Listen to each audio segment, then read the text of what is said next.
Why don't you come over to my place, pose nude, have some beer, I'll give you a good night you'll never forget. Don't mind the smell, my tropical fish died. No, really, my tropical fish died. I would cook it and look at the pictures and masturbate.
Hello, everyone.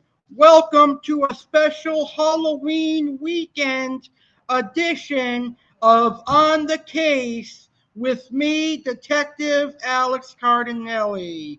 With it being Halloween, I figured I would talk about a crime that is very spooky, very horrific, and bad because Halloween is right around the corner, and we're kicking off Halloween weekend with this special episode of On the Case with Detective Alex Cardinale. Now, there is a murderer and a raper that has been featured on Netflix over the last few months, and he is getting a lot of popularity once again. But he is, without a doubt, one of the world's most sickest, twisted individuals out there. He is probably the worst murderer and rapist I will ever talk about here on the Case with Detective Alex Cardinale. Not only is he the worst raper and murderer in American history, but he could be the worst in world history as well. So today I'm going to talk about Jeffery Dahmer. Now, Jeffrey Dahmer is well known, not just in America, but all around the world as a gay man who not only raped young men, but he tortured and killed them and then dismembered their bodies. What a sick, twisted individual. It's always those nerdy, quiet guys you have to watch out for because they tend to be the ones that tend to commit these kinds of crimes. So today, I'm going to tell you everything you need to know about Jeffrey Dahmer. I'll talk about his murders and the crimes he committed. And then I will talk about how he met his maker in jail and how he was murdered in jail. So if you're watching this video, feel free to post your thoughts on Jeffrey Dahmer in the comments. I would appreciate reading some of your thoughts in the comments. So with that being said, let's go ahead and get this show started right now.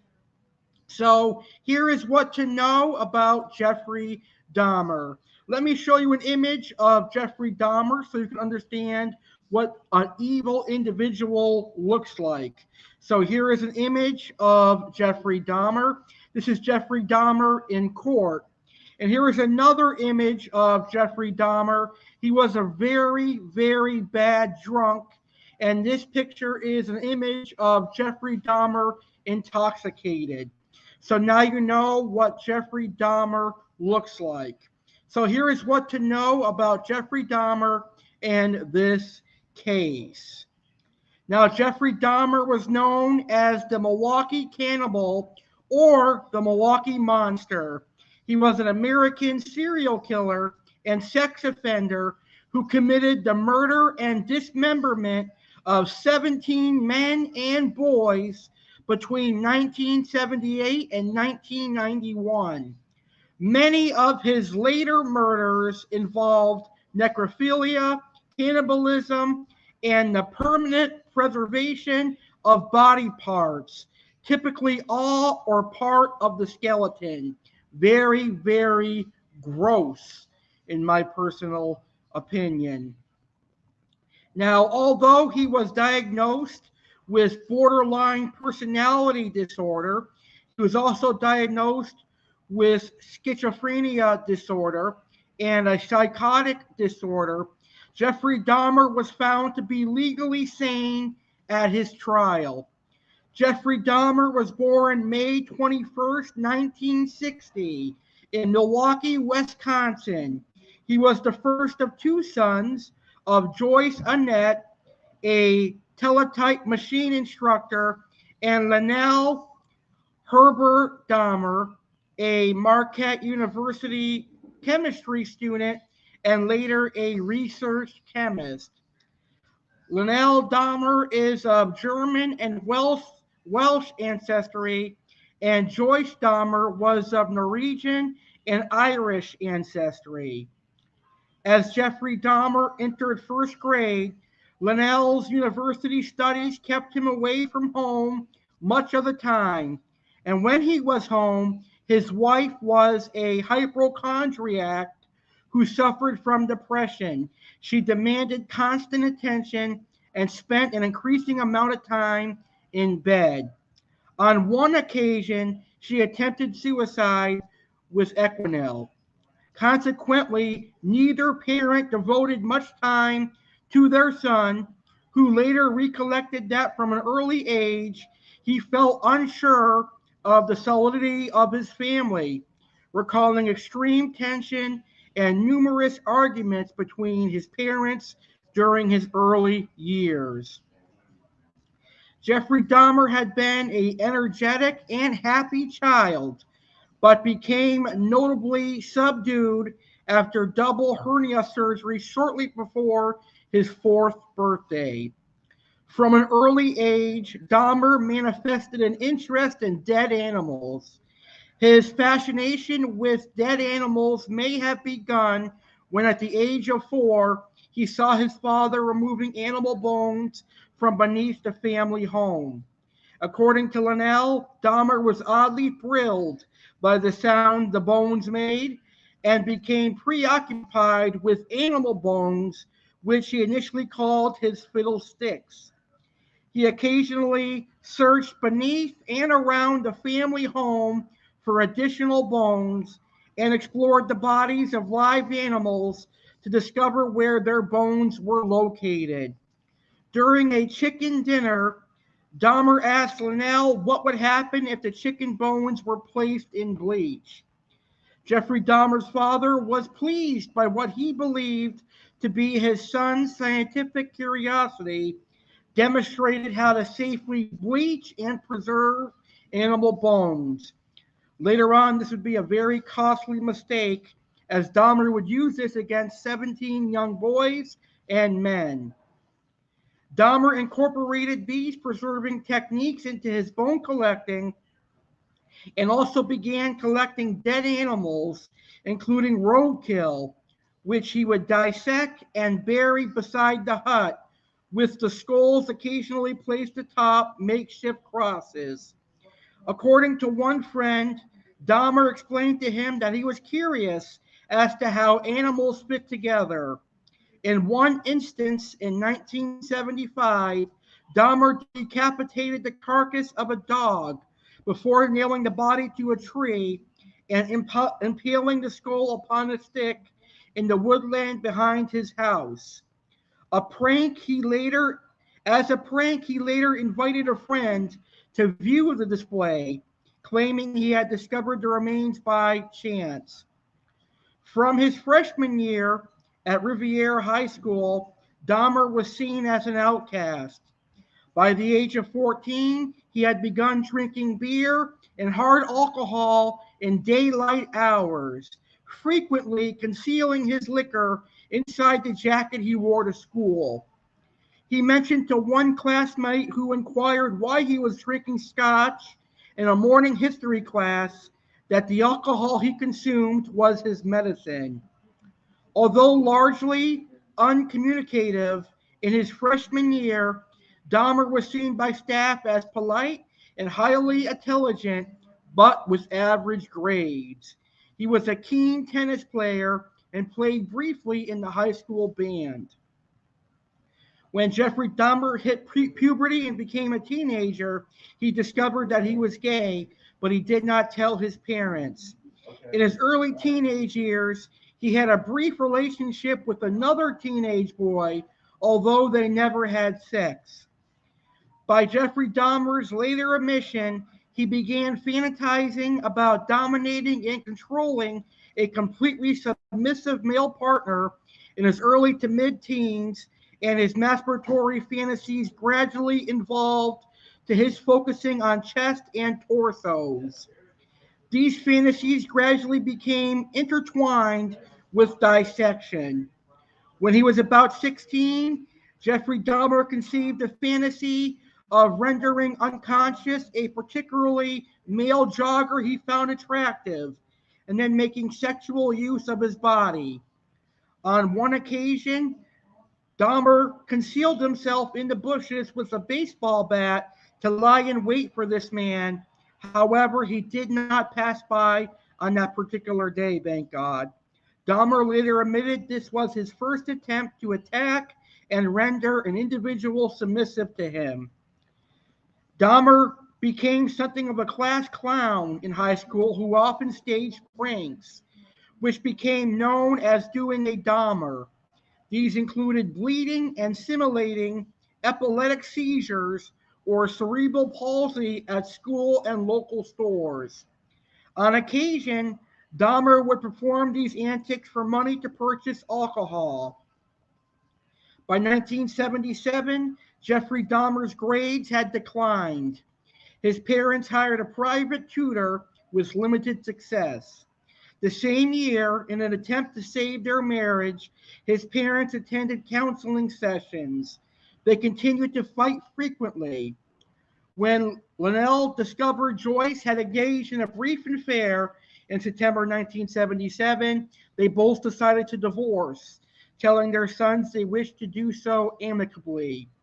Linnell moved out of the house in early 1978, temporarily residing in a motel on North Cleveland Massillon Road. Eventually, Jeffrey Dahmer went to the military but was discharged, and he moved from state to state, including Florida, Ohio, and several other states. He also worked at a deli. He also worked at a chocolate factory, among other jobs. So it seems that Jeffrey Dahmer was a normal individual, a normal gay man, except he had sick and devious pleasures, and he enjoyed killing and raping his victims, and he also enjoyed dismembering them, which is very, very gross. So now let's learn about the actual crimes of Jeffrey Dahmer's and the actual murders that Jeffrey Dahmer did. And there are so many of them. This is going to be a long, long talk because Dahmer did so many of them. Now, Jeffrey Dahmer committed his first murder in 1978. 3 weeks after graduating high school, he killed his first victim. On June 18th, 1978, he picked up a hitchhiker named Stephen Mark Hicks, who was almost 19 years old. Dahmer lured the youth to his house on the pretext of drinking. Hicks, who had been hitchhiking to a rock concert at Chapala Lake Park, agreed to accompany Dahmer to his house under the promise of a few beers with Dahmer, as he had the house to himself.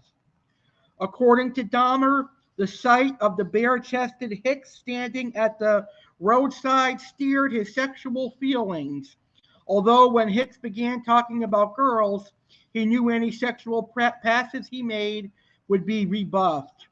After several hours of talking, drinking, and listening to music, Hicks wanted to leave. And Jeffrey Dahmer would later tell police, "I did not want him to leave." Dahmer bludgeoned Hicks with a 10-pound dumbbell. He later stated he struck Hicks twice from behind with the dumbbell as Hicks sat upon a chair. When Hicks fell unconscious, Dahmer strangled him to death with the bar of the dumbbell, then stripped the clothes from Hicks' body before exploring his chest with his hands, then masturbating as he stood above the corpse. Hours later, Dahmer dragged the body to the basement. The following day, Dahmer dissected Hicks' body in his basement. He later buried the remains in a shallow grave in his backyard.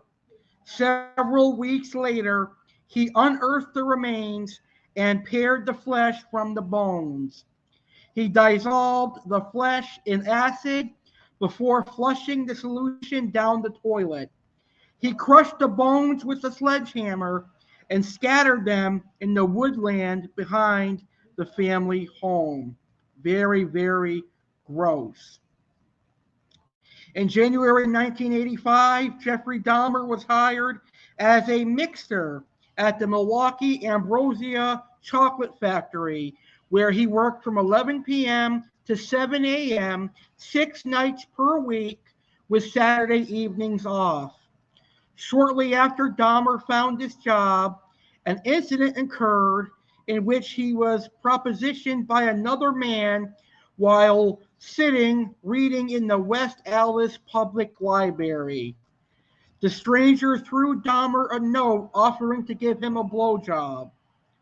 Although Jeffrey Dahmer did not respond to this proposition, the incident stirred in his mind the fantasies of control and dominance he had developed as a teenager, and he began to familiarize himself with Milwaukee's gay bars, gay bathhouses, and bookstores. He also stole a male mannequin from the store, which he briefly used for sexual stimulation until his grandmother discovered the item stowed in a closet and demanded that he discard it. Eventually, he began having sex with males, and then he started using sedatives to get them to become unconscious, where he can rape them and do horrible things to them. On November 20th, 1987, Dahmer, at the time residing with his grandmother in West Ellis, encountered a 25-year-old man from Oregon, Michigan, by the name of Stephen Toomey at a bar, and he persuaded him to return to the Ambassador Hotel in Milwaukee, where Dahmer had rented a room for the evening. According to Dahmer, he had no intention of murdering Toomey, but rather intended to simply drug him and lie beside him as he explored his body. The following morning, however, Dahmer awoke to find Toomey lying beneath him on the bed, his chest crushed in and black and blue with bruises. Blood was seeping from the corner of his mouth, and Dahmer's fist and one forearm were extensively bruised. Dahmer stated that he had no memory of having killed Toomey, and later informed investigators that he could not believe this had happened. To dispose of Toomey's body, Dahmer purchased a large suitcase in which he transported the body to his grandmother's residence. 1 week later, he severed the head, arms, and legs from the torso then filleted the bones from the body before cutting the flesh into pieces small enough to handle. Jeffrey Dahmer then placed the flesh inside plastic garbage bags. He wrapped the bones into a sheet and pounded them into splinters with a sledgehammer. The entire dismemberment process took Dahmer approximately 2 hours to complete. He disposed of all of Toomey's remains, excluding the severed head, in the trash. For a total of 2 weeks following Toomey's murder, Jeffrey Dahmer retained Toomey's head wrapped in a blanket. After 2 weeks, Dahmer boiled the head in a mixture of Solex, an alkaline-based industrial detergent, and bleach in an effort to retain the skull, which he had then used as a stimulus for masturbation. Eventually, the skull was rendered too brittle by this bleaching process, so Dahmer pulverized and disposed of it. Following the murder of Stephen Toomey, Jeffrey Dahmer began to actively seek victims, most of whom he encountered in or close to gay bars, and whom he typically lured to his grandmother's home. He would drug his victim with trislam or temazepam before or shortly after engaging in sexual activity with them. Once he had rendered his victim unconscious with sleeping pills, he killed them by strangulation. 2 months after the Stephen Toomey murder, Jeffrey Dahmer encountered a 14-year-old Native American male prostitute named James Doxter. Jeffrey lured the youth to his home with an offer of $50 to pose for nude pictures. At Dahmer's West Allis residence, the pair engaged in sexual activity before Dahmer drugged Doxter and strangled him on the floor of the cellar. Dahmer left the body in the cellar for 1 week before dismembering it in much the same manner as he had with Toomey. He placed all of Doxter's remains, excluding the skull, in the trash. The skull was boiled and cleansed in bleach before Dahmer found that it too had been rendered brittle by the process. He pulverized the skull 2 weeks later. On March 24, 1988, Jeffrey Dahmer met a 22-year-old bisexual man named Richard Guerrero at a gay bar called the Phoenix. Jeffrey lured Guerrero to his grandmother's residence, although the incentive on the occasion was $50 to simply spend the remainder of the night with him. He then drugged Guerrero with sleeping pills and strangled him with a leather strap, with Dahmer then performing oral sex on the dead body. Dahmer dismembered Guerrero's body within 24 hours of murdering him, again disposing of the remains in the trash and retaining the skull before pulverizing it several months later. On April 23rd, Jeffrey Dahmer lured another young man to his house. However, karma got him. After giving the victim a drugged coffee, both he and the intended victim heard Dahmer's grandma call, "Is that you, Jeff?" Although Dahmer replied in a manner that led his grandmother to believe he was alone, she observed that Dahmer was not alone. Because of this, Dahmer was not able to kill this particular victim, thank God, instead waiting until he became unconscious before taking him to the hospital. In September of 1988, Dahmer's grandmother asked him to move out, largely because of his drinking, his habit of bringing young men to her house late at night, and the foul smells occasionally emanating from both the basement and garage. Dahmer found a one-bedroom apartment at 808 North 24th Street and moved into his new residence on September 25th. 2 days later, he was arrested for drugging and sexually fondling a 13-year-old boy whom he had lured to his home on the pretext of posing nude for photographs. 2 months after his conviction and 2 months prior to his sentencing for the sexual assault, Jeffrey Dahmer murdered his fifth victim, a mixed-race 24-year-old aspiring model named Anthony Sears, who he met at a gay bar on March 25, 1989. According to Dahmer, on this occasion, he was not looking to commit a crime. However, shortly before closing time that evening, Sears just started talking to me. Dahmer lured Sears to his grandmother's home, where the pair engaged in oral sex before Dahmer drugged and strangled Sears.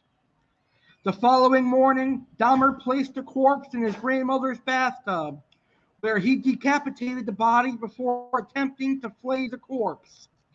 He stripped the flesh from the body and pulverized the bones, which he disposed of in the trash. According to Dahmer, he found Sears exceptionally attractive, and Sears was the first victim from whom he permanently retained any body parts. He preserved Sears' head and genitalia in acetone and stored them in a wooden box, which he later placed in his work locker. What a sick man. When he moved to a new address the following year, he took the remains there. On May 14, 1990, Jeffrey Dahmer moved out of his grandmother's house and into 924 North 25th Street, apartment 213, taking Sears' mummified head and genitals with him. Although located in a high crime area, the apartment was close to his workplace, was furnished, and at $300 per month inclusive of all bills, excluding electricity, was economical for him. Within 1 week of moving into his new apartment, Dahmer had killed his sixth victim, Raymond Smith. Smith was a 32-year-old male prostitute who Dahmer lured to apartment 213 with the promise of $50 for sex. Inside the apartment, he gave Smith a drink laced with 7 sleeping pills, then manual strangled him. The following day, Dahmer purchased a Polaroid camera with which he took several pictures of Smith's body in suggestive positions before dismembering him in the bathroom. He boiled the legs, arms, and pelvis in a steel kettle with Soilex, which allowed him to rinse the bones in his sink. Dahmer dissolved the remainder of Smith's skeleton, excluding the skull, in a container filled with acid. He later spray painted Smith's skull, which he placed alongside the skull of Sears, upon a black towel inside a metal filing cabinet. Approximately 1 week after the murder of Raymond Smith, on or around May 27th, Jeffrey Dahmer lured another young man to his apartment. Now, karma got Jeffrey Dahmer here. On this occasion, Jeffrey Dahmer accidentally consumed the drink laden with sedatives intended for consumption by his guest. When he awoke the following day, he discovered his intended victim had stolen several items of his clothing, $300, and a watch. So that victim stole from him and survived. Dahmer never reported this incident to the police, although on May 29th, he divulged to his probation officer that he had been robbed. In June 1990, Jeffrey Dahmer lured a 27-year-old acquaintance named Edward Smith to his apartment. He drugged and strangled Smith. On this occasion, rather than immediately acidifying the skeleton or repeating previous processes of bleaching, which had rendered previous victim skulls brittle, Dahmer placed Smith's skeleton in his freezer for several months in the hope it would not retain moisture. Freezing the skeleton did not remove moisture, and the skeleton of this victim was acidified several months later. Dahmer accidentally destroyed the skull when he had placed it in the oven to dry, a process that caused the skull to explode. Dahmer later informed police he had felt rotten about Smith's murder as he had been unable to retain any parts of his body. Less than 3 months after the murder of Edward Smith, Dahmer encountered a 22-year-old Chicago native named Ernest Miller outside a bookstore on the corner of North 27th Street. Miller agreed to accompany Dahmer to his apartment for $50 and further agreed to allow him to listen to his heart and stomach. When Jeffrey Dahmer attempted to perform oral sex upon Miller, he was informed that'll cost you extra, whereupon Dahmer gave Miller a drink laced with 2 sleeping pills. On this occasion, Jeffrey Dahmer had only 2 sleeping pills to give to his victim. Therefore, he killed Miller by slashing his carotid artery with the same knife he used to dissect his victims' bodies. Miller bled to death within minutes. Dahmer then posed a nude body for various suggestive Polaroid photographs before placing it in his bathtub for dismemberment.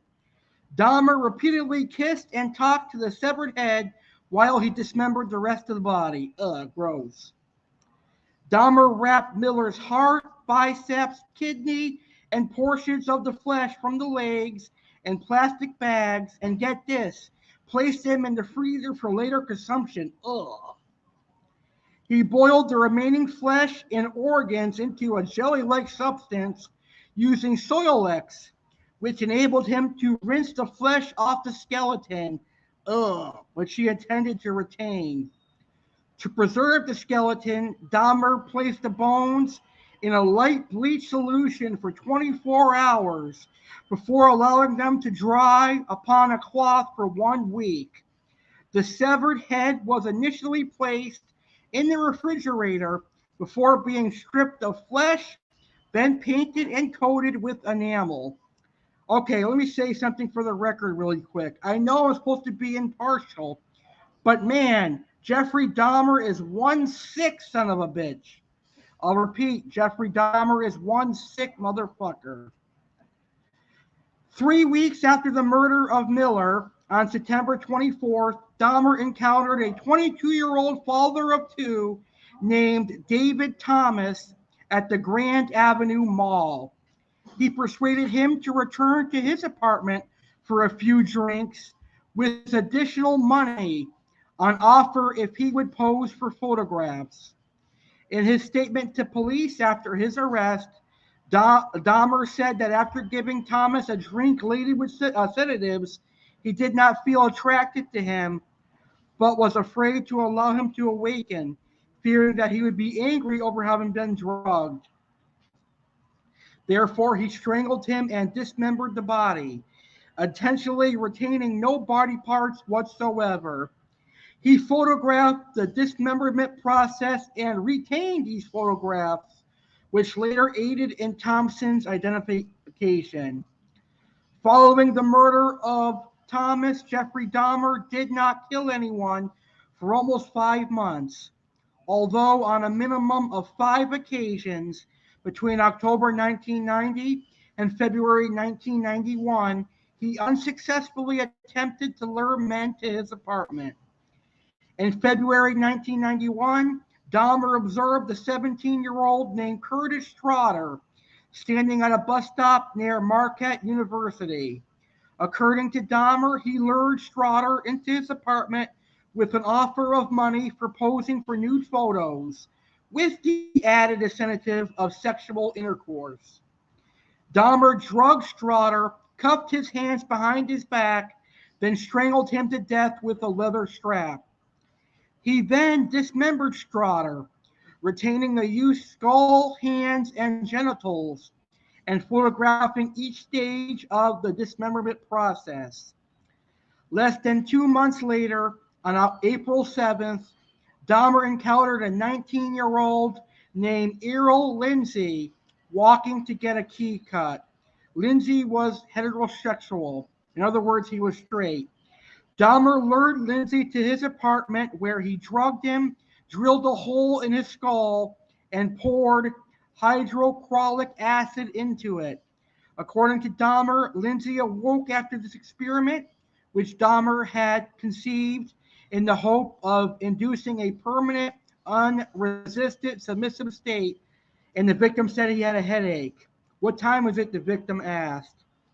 In response to this, Dahmer again drugged Lindsay, then strangled him. He decapitated Lindsay and retained his skull.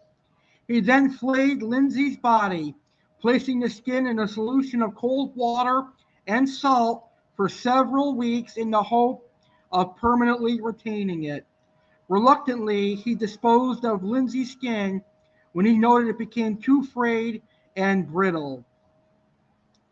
By 1991, fellow residents of the Oxford apartments had repeatedly complained to the building's manager of the foul smells emanating from apartment 213, in addition to the sounds of falling objects and the occasional sound of a chainsaw.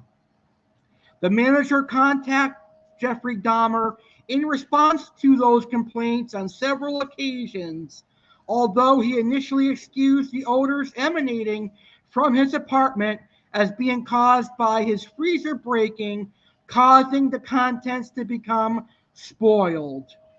Here's my favorite one. On later occasions, he told his apartment manager that the reason for the resurgence of the odor was that several of his tropical fish had recently died and that he would take care of the matter. So the reason my apartment stinks is because my tropical fish died. Very sick individual.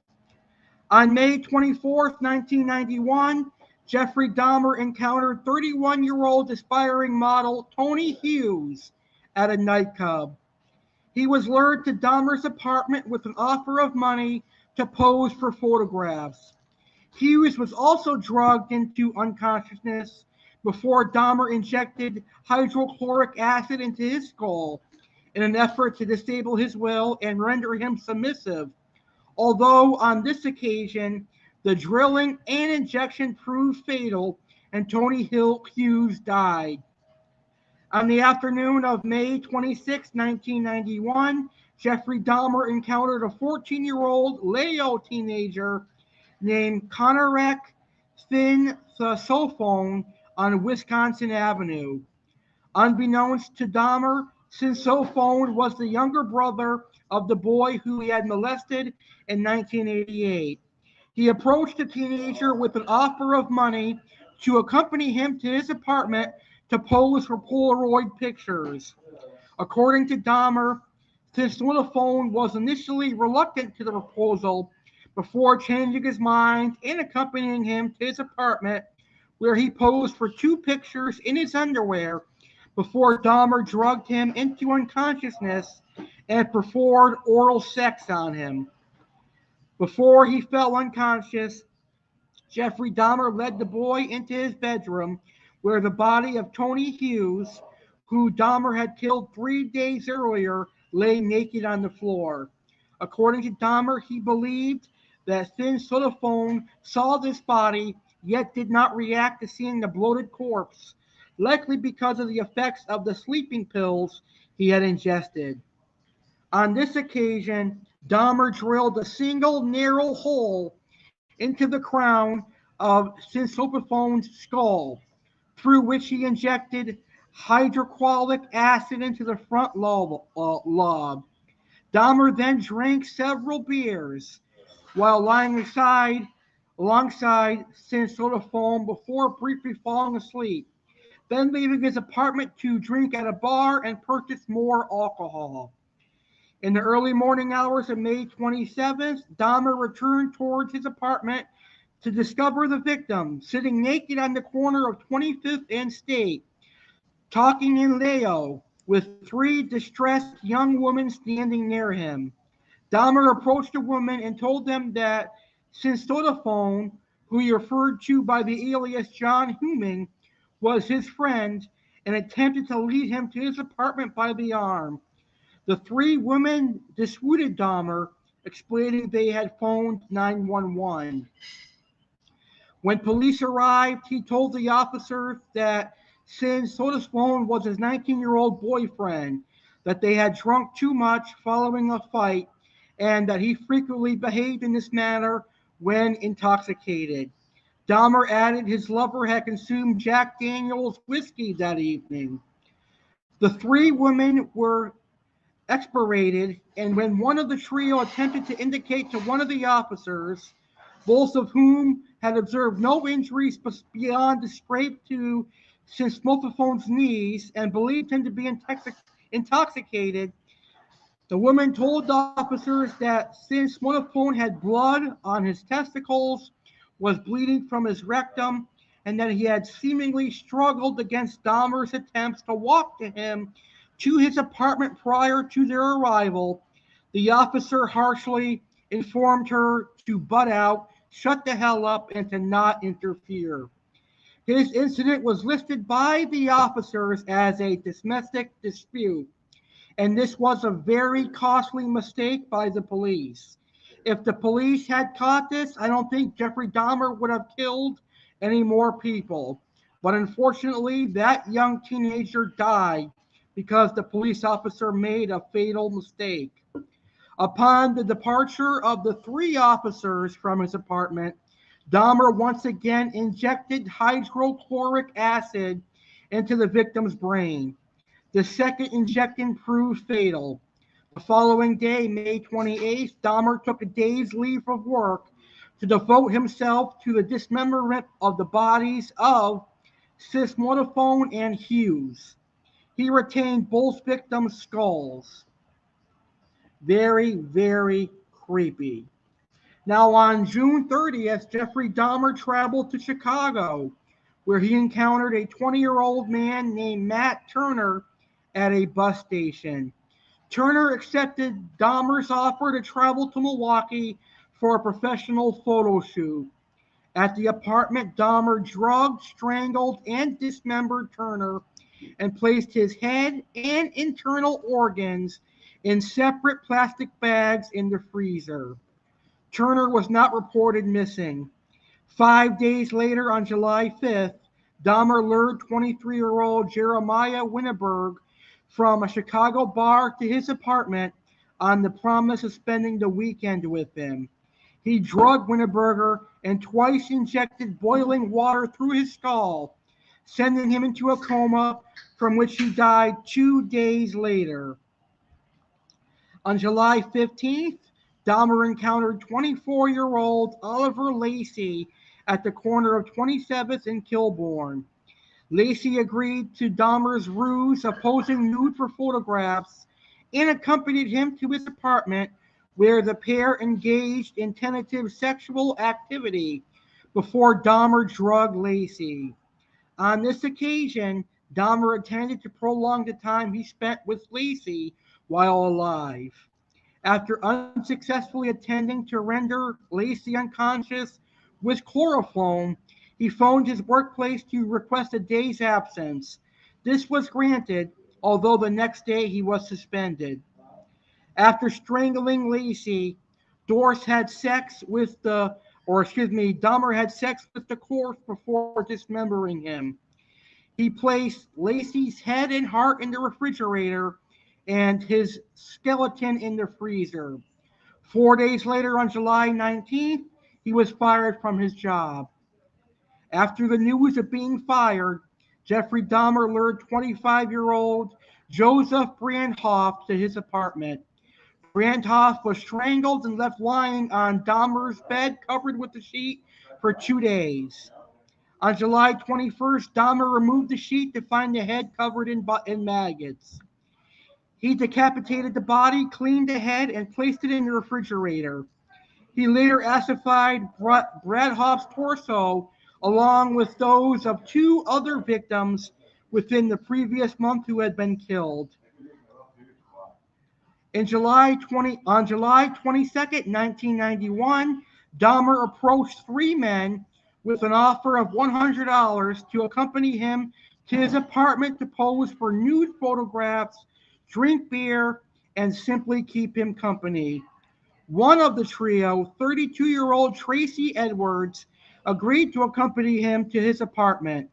Upon entering Jeffrey Dahmer's apartment, Edwards noted a foul odor and several boxes of hydrochloric acid on the floor, which Dahmer claimed to use for cleaning bricks. After some minor conversation, Edwards responded to Dahmer's request to turn his head and view his tropical fish, whereupon Dahmer placed a handcuff upon his wrist. When Edwards asked what's happening, Dahmer unsuccessfully attempted to cuff his wrists together, then told Edwards to accompany him to the bedroom to pose for nude photos. While inside the bedroom, Edwards noted nude male posters on the wall and that a videotape of The Exorcist 3 was playing. He also noted a blue 57-gallon drum in the corner from which a strong odor emanated. Jeffrey Dahmer then pulled out a knife and informed Edwards he intended to take nude photos of him. In an attempt to appease Dahmer, Edwards unbuttoned his shirt, saying he would allow him to do so if he would remove the handcuffs and put the knife away. In response to this promise, Jeffrey Dahmer simply turned his attention towards the TV. Edwards observed Dahmer rocking back and forth and chanting before turning his attention back to him. He placed his hand on Edwards' chest, listened to his heartbeat, and with the knife pressed against his intended victim, informed Edwards he had intended to eat his heart. Ugh, gross. In continuous attempts to prevent Dahmer from attacking him, Edwards repeated that he was Dahmer's friend and that he was not going to run away. Edwards had decided he was either going to jump from a window or run through the unlocked front door upon the next available opportunity. When Edwards next stated he needed to use the bathroom, he asked if he could sit with a beer in the living room where there was air conditioning. Jeffrey Dahmer consented, and the pair walked to the living room when Edwards exited the bathroom. Inside the living room, Edwards waited until he observed Dahmer have a momentary lapse of concentration before requesting to use the bathroom again. When Edwards rose from the couch, he noted Dahmer was not holding the handcuffs, whereupon Edwards punched him in the face, knocking Dahmer off balance and ran out the front door. At 11:30 p.m. on July 22nd, Edwards flagged down two Milwaukee police officers at the corner of North 25th Street. The officers noted Edwards had a handcuff attached to his wrist, whereupon he explained to the officers that a freak had placed the handcuffs upon him and asked the police if they can remove them. When the officers' handcuff keys failed to fit the brand of the handcuffs, Edwards agreed to accompany the officers to the apartment where Edwards stated he had spent the previous 5 hours before escaping.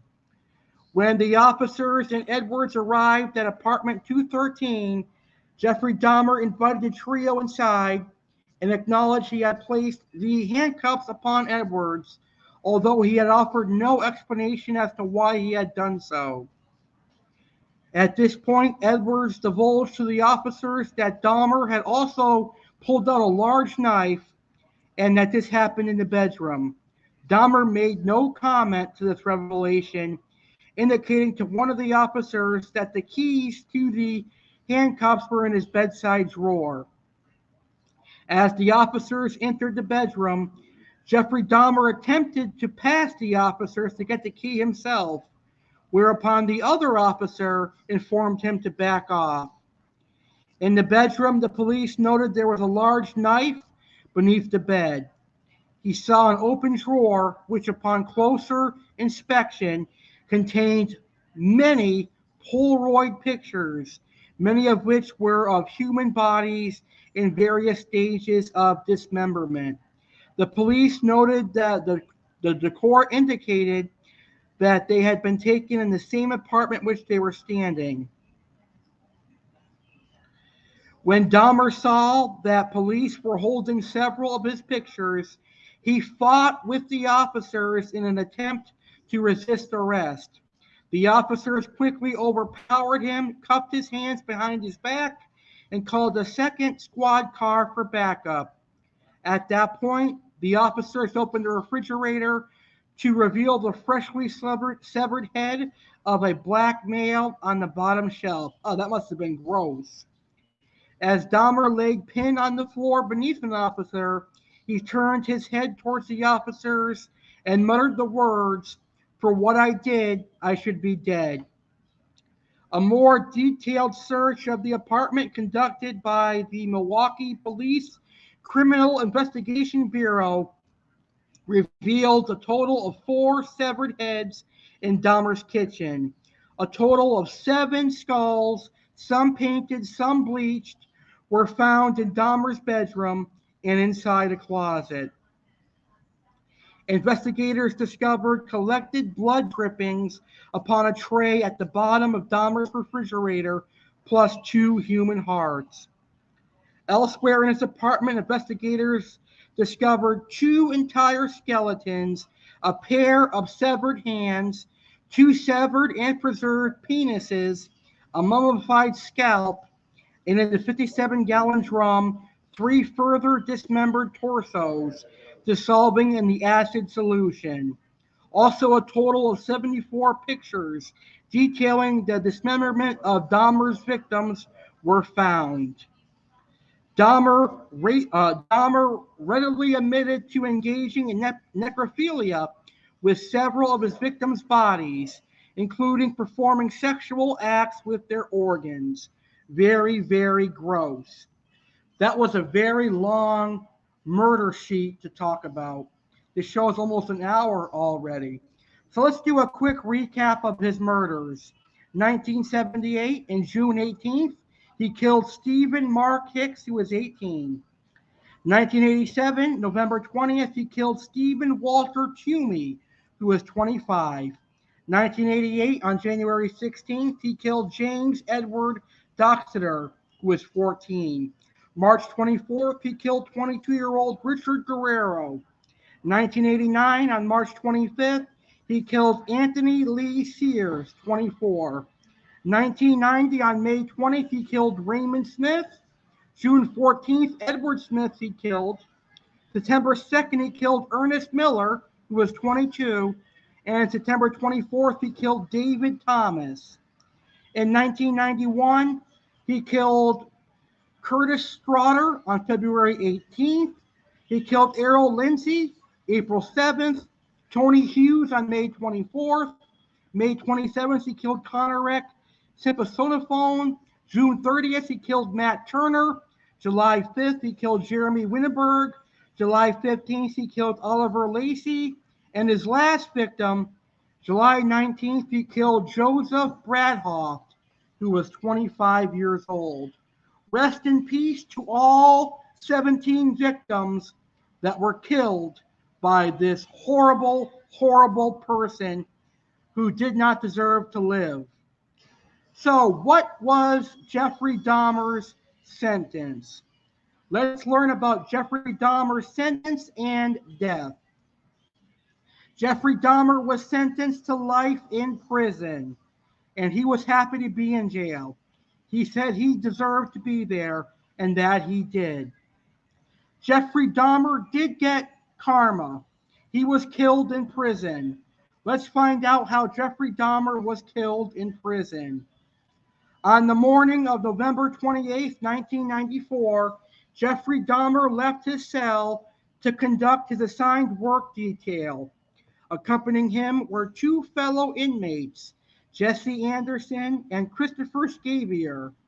The trio were left unsupervised in the showers of the prison gym for approximately 20 minutes.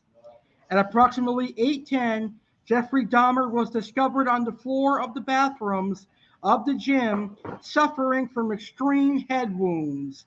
He had been severely bludgeoned on the head and face with a 20-inch metal bar. His head had also been repeatedly struck against the wall in the assault. Although Dahmer was still alive and was rushed to a nearby hospital, he was pronounced dead 1 hour later. Anderson had been beaten with the same instrument and died 2 days later from his wounds. Christopher Scavier, who was serving a life sentence for a murder committed in 1990, informed authorities he had first attacked Dahmer with the metal bar as Dahmer was cleaning a staff locker room before attacking Anderson as Anderson cleaned an inmate locker room. So Jeffrey Dahmer was killed by Christopher Scavier as Christopher Scavier got revenge for all 17 victims that Jeffrey Dahmer tortured. All right, that is this episode of On the Case with Detective Alex Cardinale. It probably will be the worst crime I will have ever discussed. And this one was perfect for Halloween weekend. So I'd like to thank everybody for watching this video. Whether you watched it live or you watched a replay of this video, I greatly appreciate your view. If you enjoyed the video, please hit the like button and share this video on social media. If you're new to my YouTube channel, make sure to subscribe. For what I've done today, I deserve to die. Jeffrey Dahmer's words when he was arrested. Thank you, everybody, for watching. Have a great rest of your week. Have a great weekend. Happy Halloween, everybody, and stay safe out there. Good night.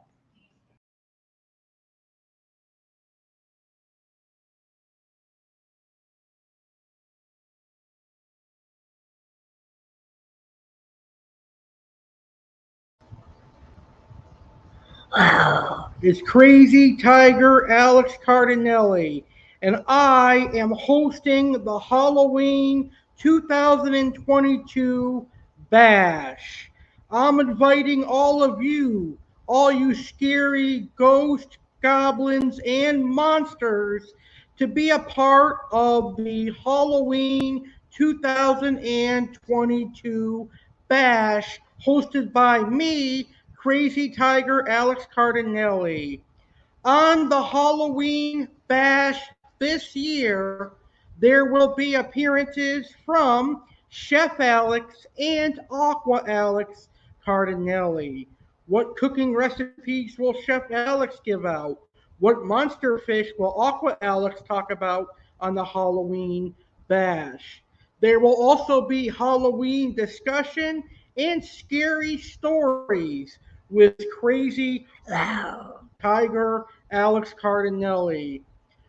Crazy Tiger Alex Cardinale will also discuss his favorite cat, tigers, and tiger attacks on humans. So it's going to be a fun Halloween bash this year, filled with Halloween stories and a lot of Halloween fun.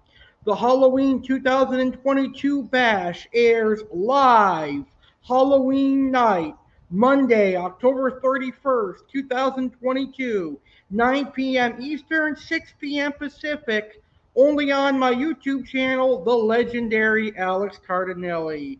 Happy Halloween, everybody, and I will see you Halloween night, Crazy Tiger Alex Cardinale. It's going to be great.